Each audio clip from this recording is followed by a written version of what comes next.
looks like a very good day to visit the new zoo. It does indeed. Neil Anderson joins us live from Swamico. Good morning, Neil. And Rachel, you always look beautiful. Thanks, Neil. There you go. I knew I could count on you. There you go. Hey, You can't see me is the one thing. He's just looking into the camera. That's true. He knows. I can see in there. But actually, hey, we're in the animal hospital and we're checking out. We've got a giant kingfisher. We're with Dr. Gilbert, and she's doing a pre-shipment exam. Doc, and what are we doing here? Well, the very first thing we're doing is we're going to take a look and make sure this is the bird that the keeper said it was. The keepers are always right, but I always like proof, so I'm checking Pip's microchip against her records, and yep, we have the right bird. Pip is about a 1.5 year old female Kookaburra, and she's been on exhibit outside with the rest of the family.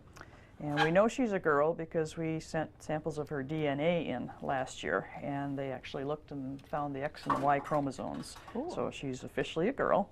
She's one of those types of birds that you can't tell just by looking on the outside. So now that we know who she is, we're going to get a good look at her and make sure that we don't see any signs that she's unhealthy. And the zoo where she's going to in Santa Barbara would like us to draw a blood sample and make sure her vaccinations are up to date. So we've had a look at her outside already. We want to look in that mouth. And these guys can really snap. They have big, strong beaks.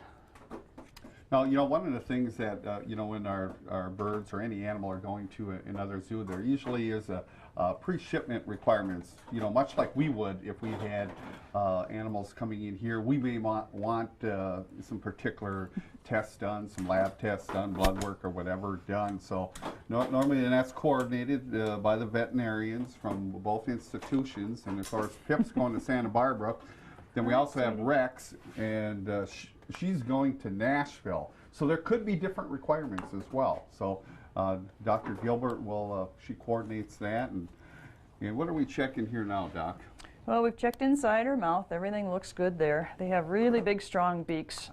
These guys get fed mice in the zoo here, which is part of their natural diet. Yeah, delicious whole mice.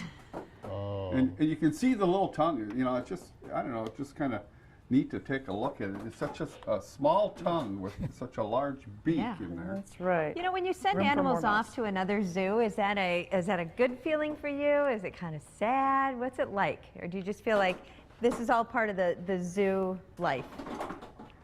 Well, you know, for us, knowing that these particular birds are part of a program, an overall program, that's part of it. So, you know, we always, you know, we're kind of glad to see that we're coordinating our efforts with other AZA accredited zoo.